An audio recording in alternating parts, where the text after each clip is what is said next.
اللہ سے مدد مانگنا بدعت ہے. آپ کے اسکولوں میں ہے نا اعتراض؟ میں نے 3 جواب پیش کر دیے, ایک اور جواب سن لیجیے تاکہ چوتھے کے بعد پہنچ جائے. اگر آپ کہیں تو بجٹ نہیں بتا دوں گا پوری مجلس کو.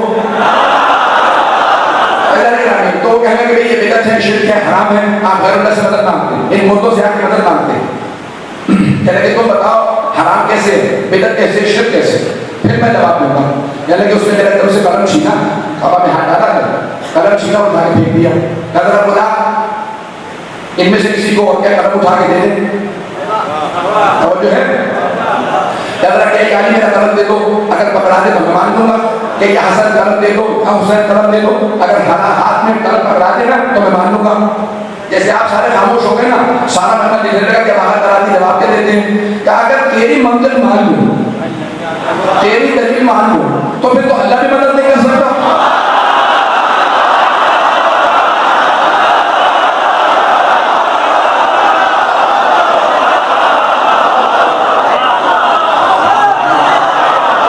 اگر تیری منزل مان لوں نا, تیری دلیل مان لوں کہ بھئی یعنی مجھے قلم اٹھا کے دے دے, تو پھر تو اللہ بھی مدد نہیں کر سکتا. کیا تھا میرا قلم دے دے, تب وہ اس لیے نہیں بنایا کہ تیرے جیسوں کے اٹھا کے قلم دیتے رہے. انہیں پتا ہے تو قلم چرانے والوں میں ہے.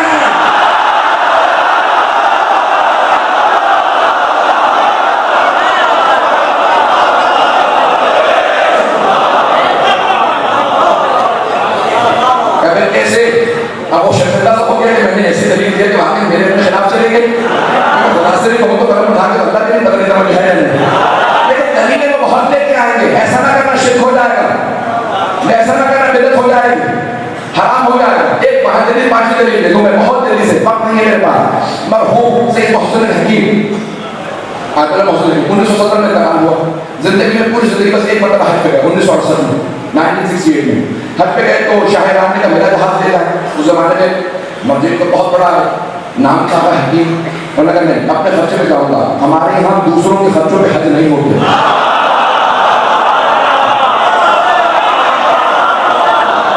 تو فیصل سعودیہ کا بادشاہ اس نے کہا کہ آل سعود کا فیصل نے کہا میرا پرسنل جیٹ حاضر ہے, کہنے دے رہا کہ اس کا شیعہ کا حاضر چاہیے ہو. دوبارہ مختلف بادشاہ کو وزیر اعظم نے کہا کہ ہمارے سب کے آپ کے لیے یہ جہاز حاضر ہوں, کرنے اپنے خرچے پہ جاؤں گا. نظر سے چلے گا پہلے کازمین جاؤں گا, نام الحوائج کے بعد میں سلام کروں گا, وہاں سے ایئرپورٹ جاؤں گا. تو پورے رستے میں علماء, اس زمانے کے علماء بتاتے ہیں کہ پورے رستے میں شیعوں نے پورے رستے میں قربانیاں دی کہ آپ کی حفاظت کے لیے بھیج رہے ہیں. ایک شیعہ بڑھتے جا رہے تھے, وہاں پہنچے, فیصلے کا میں ملنا ضرور چاہوں گا. تو بلایا, اب وہ مدینے جب گئے تو مکے میں جیسے پہنچے, عمرہ تمتع جب بتانا آ چکے, حج بھی نہیں آیا تھا, وہ اپنے محل میں آیا کہ ایک ملاقات ہو جائے, میں اپنے علماء کو بھی بتا لوں گا. ٹھیک ہے, دعوت ہے, تمہارے علماء بھی آ رہے ہیں تو آ جاؤں گا. اب ان کے اس وقت سب سے بڑے مفتی تھے, مفتی اعظم کا نام عبداللہ بن باز, ذہن میں نام ہے, چلے نہیں, اچھا یہ چلے. تو عبداللہ بن باز نامی کا مفتی اعظم سب سے بڑا مفتی کا مانا جاتا ہے, جو یہ پہلے مجھے نہیں معلوم آپ کہنا چاہتے ہیں. تو حکومتی ملا جو بھی بات نام رہی ہے, وہ اتفاقاً نیچے رہتے تھے, گاڑی چلتی نہیں تھی اور نابینا سے دیکھ نہیں پاتے تھے. تو جیسے پہنچے اسے پتہ نہیں تھا کون کون آیا ہوا. تو اتنے میں تعارف کرنا کبھی شیعوں کے ایک حید اللہ ہے, سید محسن الحکیم, سید محسن طباطبائی الحکیم, امام حسن مشرف مصر سے جو سید محسن طباطبائی الحکیم. تو جیسے کہ سنا تو فوراً عبداللہ بن باز کا لعنت اللہ علیہ, ان پہ لعنت ہو. تو فوراً فیصل نے ڈالنے کی کوشش کی, کبھی ان کا تعارف ان کا بھی کروا دوں, یہ ہمارے سب سے بڑے. انہوں نے بات سنا, بات آگے نہیں بڑھے. جو اس نے کہا ہے نا پہلے دلیل دے کیوں کہا ہے, چھوڑ دیا, وہ کہہ دیا, اسے پتا نہیں تھا, میں نے بتایا نہیں تھا, اور نابینا میں نے آپ کو دیکھا نہیں ہے, تو آپ کو جذبات میں کہنے کا نہیں. تم بتاؤ تم نے کیوں کہا. پہلی بات تو کہتے کہ بادشاہ کو دے دے گا. پہلی بات تو یہ بات ہو گئی کہ یہ پتا چل گیا کہ تم لوگ بھی لعنت کو مانتے ہو.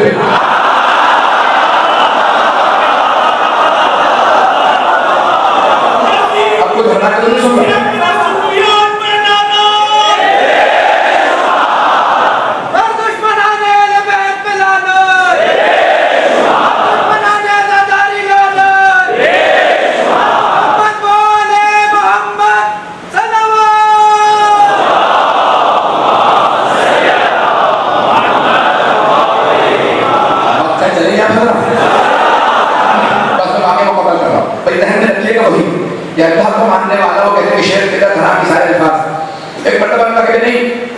کبھی بھی آپ توسل نہ کیجیے، غیر اللہ سے مدد نہ مانگیے، قبروں میں مت جائیے، یہ ذریعے پہ جانا بدعت ہے اور سب کی سب باتیں بات. تو یہ سب کی سب ہم پہ چل رہے ہیں. زمانے میں متبر نے انٹروڈیوس ہوئے تھے، تب نے بات پوچھ لی اور اب تو حضرات بزرگ ہیں وہ تو پہنچ گئے ہوں گے، نوجوانوں کے لیے پیش کرنا کہ اس زمانے میں ساری چیزیں شروع ہوئی.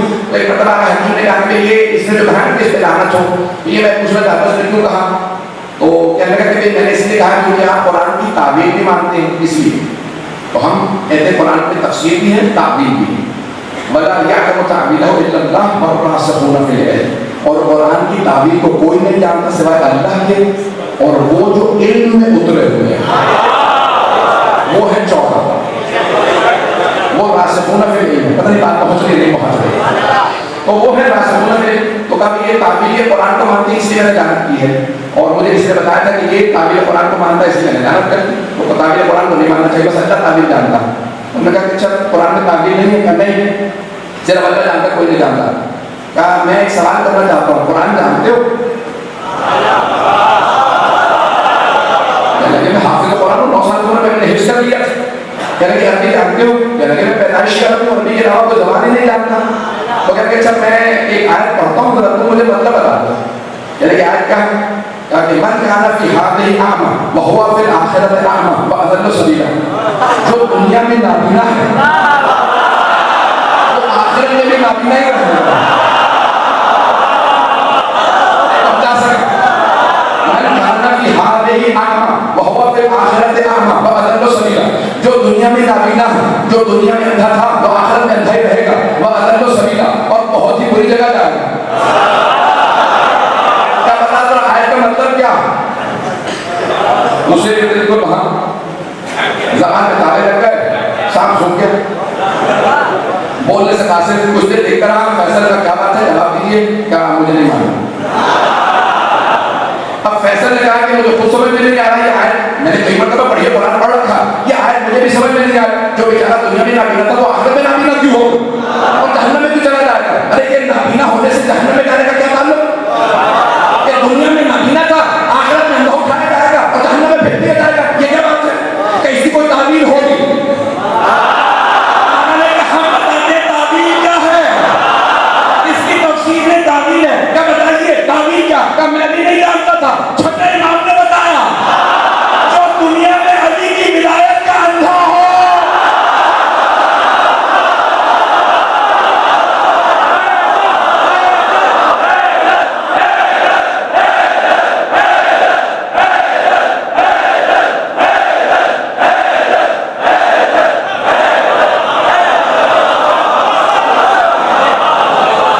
دنیا میں علی کی ولایت کا اندھا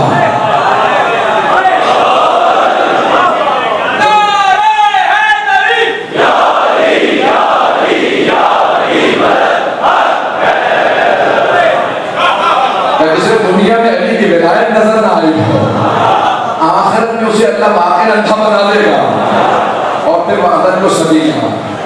وہ وہی کہا کہ کہاں سے جانا چاہیے. اعلان گرامی یہ قرآن کریم میں جو پیش کرنا چاہ رہا ہوں باتیں مکمل کر دوں یا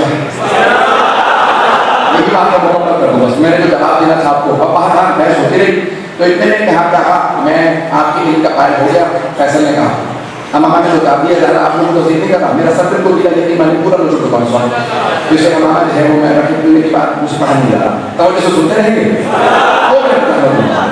تو بات ہوتی رہی. اتنے میں فیصل نے سوال کیا، کہا یہ میں آپ کے علم کو مان گیا، یہ مجھے ابھی تک سمجھ میں نہیں آ رہا. یہ شیعہ وہاں کے نجف کربلا میں سونے چاندی کی زریوں کے بوسے لیتے رہتے ہیں، یہاں جنت البقیع آتے ہیں مٹی کی قبروں کے بوسے لیتے ہیں. 20ویں صدی آتی کب تک یہ گانے مٹی کے یہاں بوسے لے کے سونے چاندی کے بوسے لیتے رہیں گے. تو آقا نے کہا میں نے فوراً باب الحوائے سے توسل کیا کہ بھی جواب میرے ذہن میں ایسا ہے جو بادشاہ کو سمجھ میں آ رہا ہے. علمی جواب تو میں بہت سے دے دوں گا، بادشاہ کیا سمجھے گا؟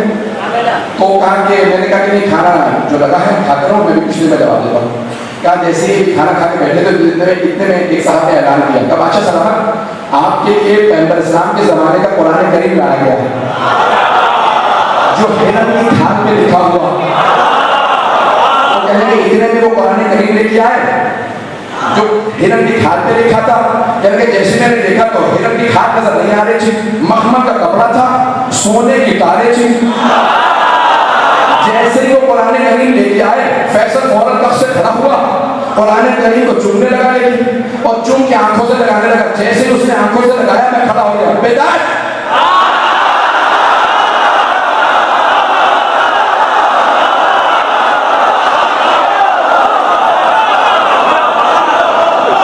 جیسے ہی اس نے چوما نا تو میں نے فوراً کہا بیدار شیخ حرام تین الفاظ ذہن میں ہیں. جیسے ہی میں نے کہا تو فیصل نے چومنا تو فوراً چھوڑا. کہا آقا آپ کا دماغ صحیح ہے؟ تو قرآن کریم چوم رہا ہوں اور آپ یہاں پہ کھڑے ہوئے شور لگا رہے ہیں. کہا بھائی یہ تم قرآن کو نہیں، تم سونے کی تاروں کو چوم رہے ہو، تم مخمل کے کپڑے کو چوم رہے ہو. یہ سونے چاندی کی تارے کا نہیں، میں اس سونے چاندی کے مخمل کے کپڑے کے اس لیے بوسے دے رہا ہوں کیونکہ اندر قرآن ہے. کہ ہم بھی گھارے مٹی کے بوسے نہیں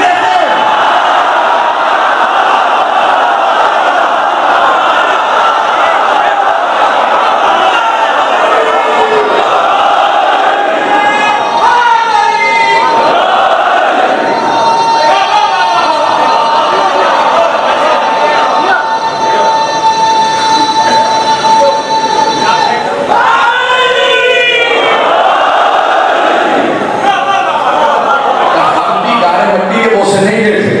سونے چاندی کے ذریعوں کے بوسے نہیں دیتے، وہ جو اندر نبی اور آل نبی اس عقیدت کی وجہ سے ہم چومتے ہیں. تو کہا کہ آج اس سال بالباز نماز نہیں پڑھائے گا، آپ نماز پڑھائیے گا. ایزان گرامی آپ کو اگر کہیں سے جواب چاہیے تو آپ کو آل محمد ہی کے پاس ملے اور بغیر ان کے توحید قبول نہیں ہے. توحید کو سمجھنا ہے تو محمد و آل محمد سے سمجھے. یعنی تاریخ گواہ ہے کہ بہت بڑی ہستی جناب حمزہ سید الشہداء ہے کہ جنہوں نے جناب ختم مرتبت پہ اپنی جان قربان کر دی. بہت دلیر تھے، بہادر تھے، ختم مرتبت سے بہت محبت کرتے تھے. بہت کے جب میدان میں آئے تو بہت میں جو لشکر کی سربراہی مشرکین و کفار کے لشکر کی سربراہی کرنے والا تھا اس کا نام تھا ابو سفیان.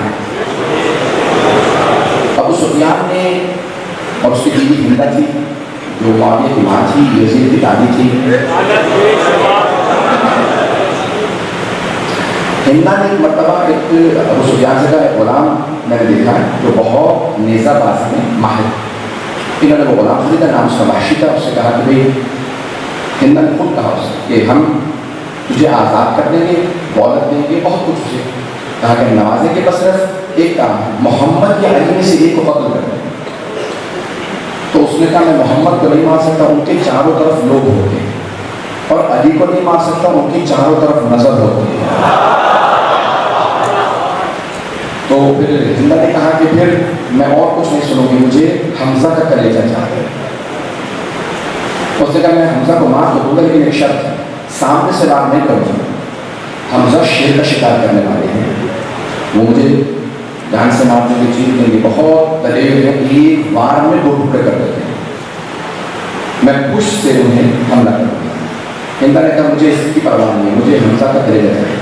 اور خود آیا اور لوگوں نے وہ گانے بھی لکھے جو وہ گاتی ہوئی آئی تھی، نحن بنا پارت نمشے بنوا، پورے گانے لکھے ہوئے ہیں، پورے جو اپنے ساتھ وہ پلٹون لے کے آئے. ایک مرتبہ وہ بجا رہے تھے، سب کچھ سارا سلسلہ گانے بجانا ہوتا رہا. ایک مرتبہ سارا کا سارا جو مجموعہ بکھر گیا رسول خدا کے اصحاب کا. تو وحشی نے پش سے ایک مرتبہ جناب حمزہ سلام اللہ علیہ کو پش سے نیزہ مارا، ان کے سینے سے باہر آ گیا.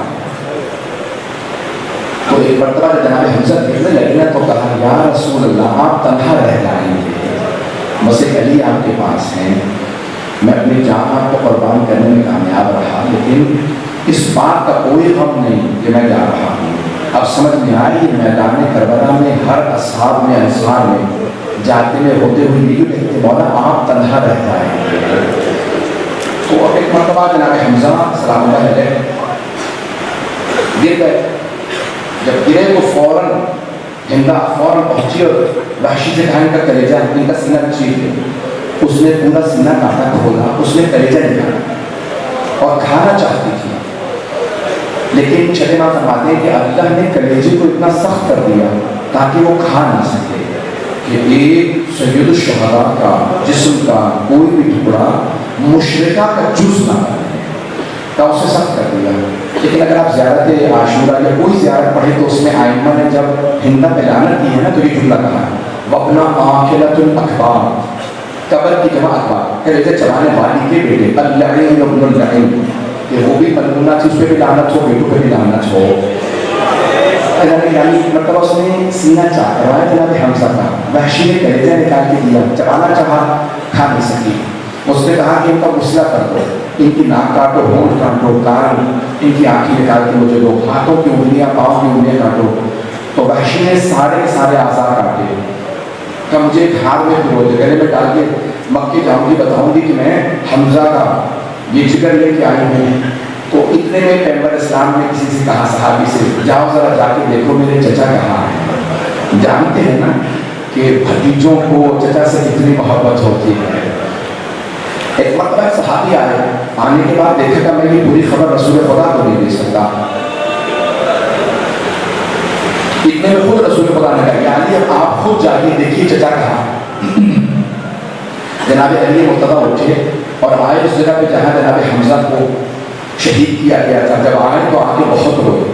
جب روتے رہے تو جناب سرور کائنات خود اٹھے کہ میں خود جا کے دیکھوں گا چچا کہاں ہے. جب آئے نا اور آنے کے بعد دیکھا کہ مسئلہ کر دیا گیا ہے, پورے جسم کے ٹکڑے کاٹے گئے, تو پیغمبر لاشیں پہ رش کر کے گر گئے, روتے ہوئے گر گئے, رحمت للعالمین لاشیں پہ گر گئے اور بلند آواز سے رو رہے تھے.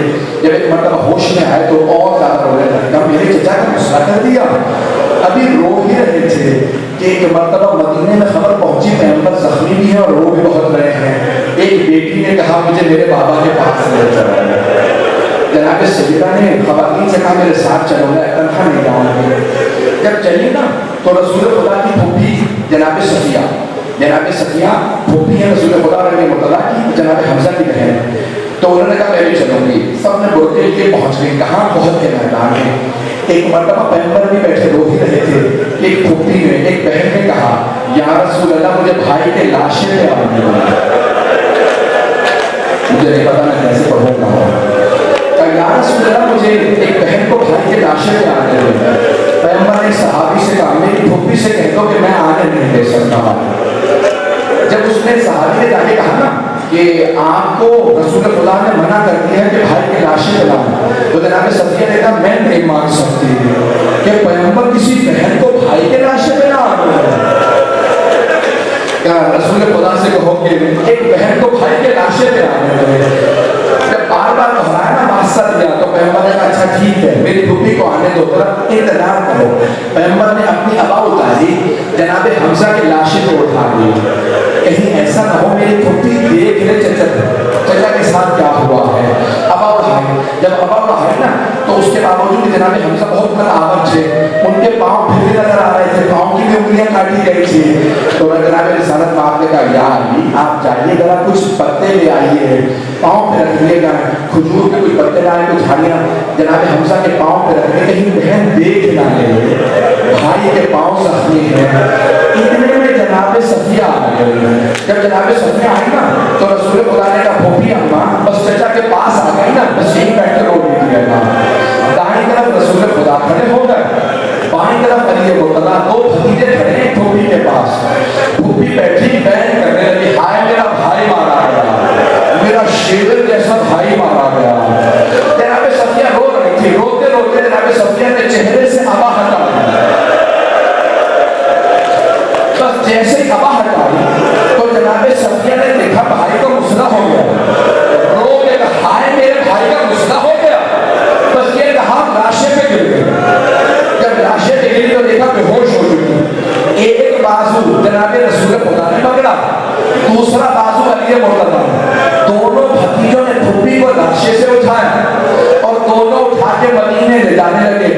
اور جب بھی بیوی جناب صفیہ کو ہوش آتا تو ایک ہی بات کہتی ہائے میرا بھائی, میرے بھائی کا مسئلہ ہو گیا.